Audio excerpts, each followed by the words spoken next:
Hello, and today we're going to be looking at bivariate data. So the first thing to think about is what is bivariate data? Well, bivariate data is when we compare two types of data against each other. So this could be a graph, this could be anything really. But what you have to understand is that these two bits of data have to relate to each other, otherwise what you're trying to find is going to be useless. So the amount of cheese compared to the amount of computers isn't exactly going to help you with anything. However, the amount of computers with the amount of GPUs, you can start to see some sort of trend. So what we're looking at today is scatter plots. So here is a scatter plot. Now, I don't know what this scatter plot is, but there is a lot of points, and they're all relating to this XY plane. And on the X plane here, it's going to be something called the explanatory variable, or EV for short, otherwise known as the independent variable, if that makes more sense to you. It was recently changed to the explanatory variable, but let's not go deep into that. And on the y-axis we have the response variable, otherwise known as the dependent variable, which was also changed recently along with explanatory, but let's not go into that. So here we have our explanatory and our response variable. So the explanatory variable is always the x-axis, and the response variable is always the y-axis here.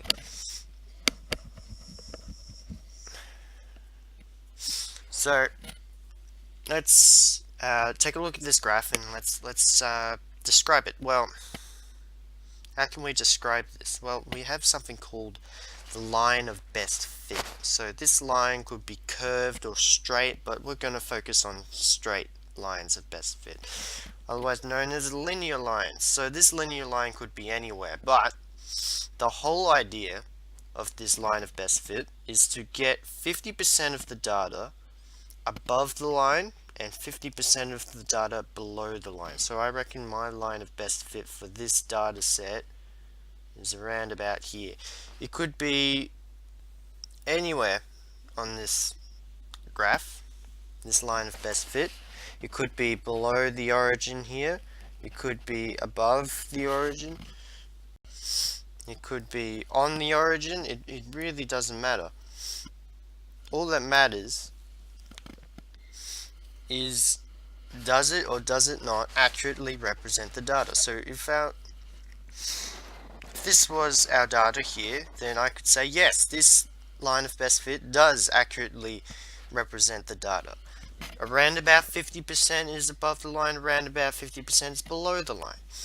But if I had a line of best fit that looks like this with our data set, I can say, well, no, that's not accurately representing the data. It doesn't follow the trend. Our trend is linear, so y is our line of best fit, not linear. So you can get some really wacky lines like, that's not a line of best fit, that's nowhere, it's not even following our data set. It's not following the trend. So now we have some way to describe it. Our line of best fit.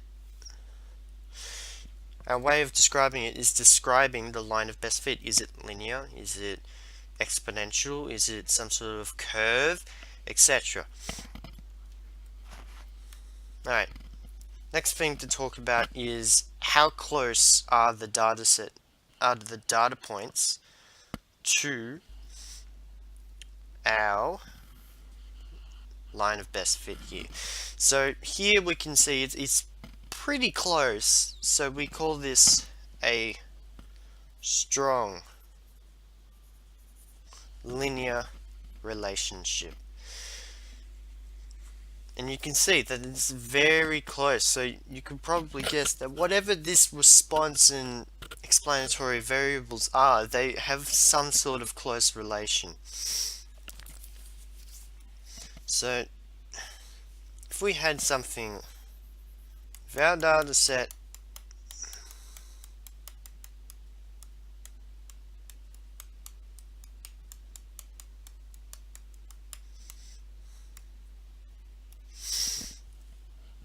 so this is our new explanatory and independent variable, and say that's our line of best fit here.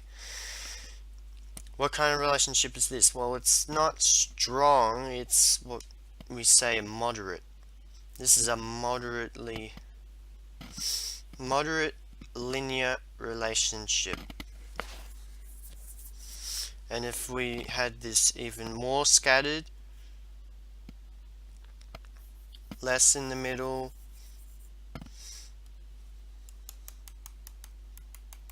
but there is some sort of linear trend, we call this a weak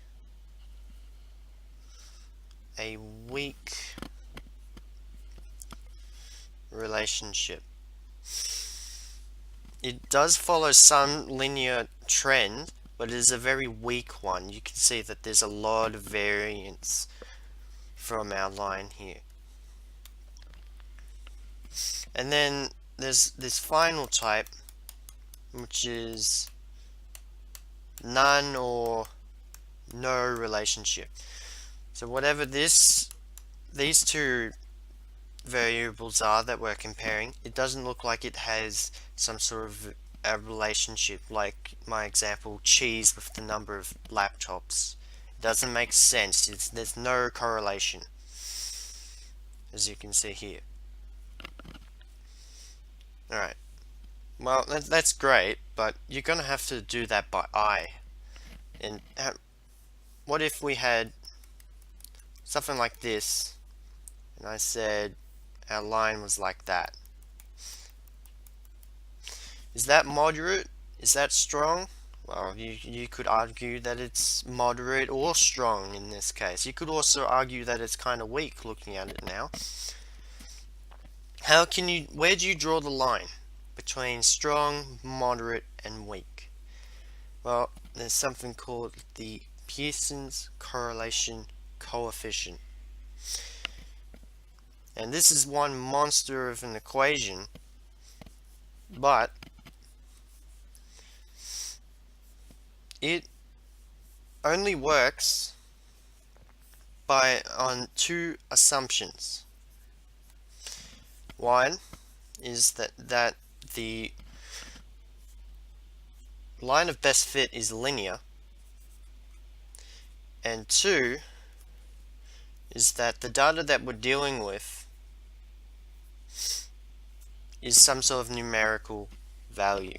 So this monster of an equation here, let's break it down. So we have the sum of all x points minus the mean of those x points divided by the variance of those x points times the y minus the mean of y divided by the variance of, not the variance, the standard deviation of y.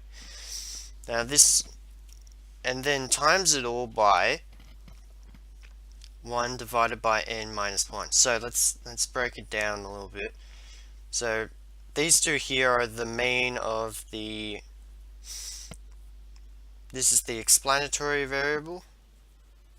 This is our response variable. So the mean of our response variable and our mean of the explanatory variable. And then we're adding, and then here is the standard deviation of our explanatory variable, and this is the standard deviation of our response variable. And standard deviation is a whole mess of another equation, so we're not going to go into that. But what this does is it spits out a variable,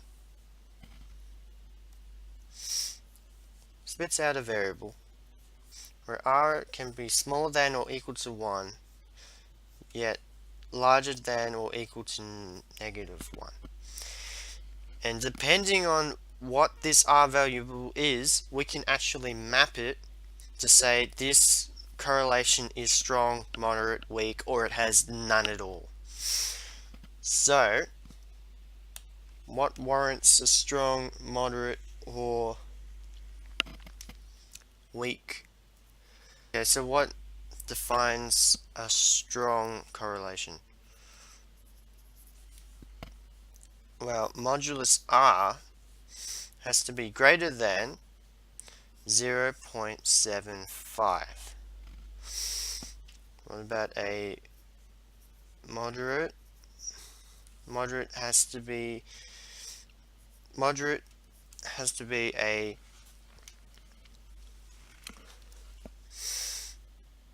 its R value has to be greater than 0.5.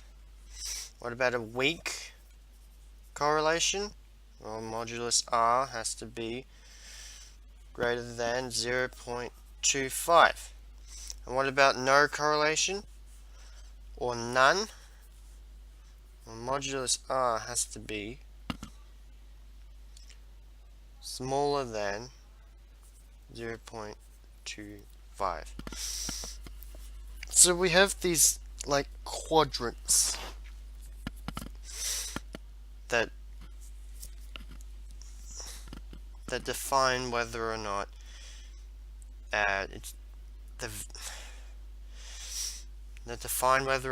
the line of best fit is a strong, moderate, weak, or no correlation.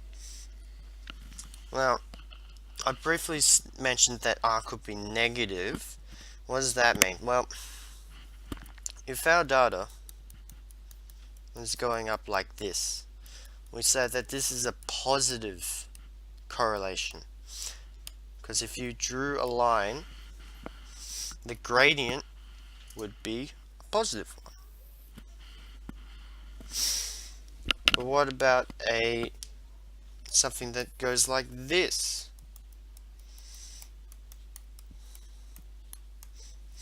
Well, this has a negative correlation. Our line of best fit has a negative gradient.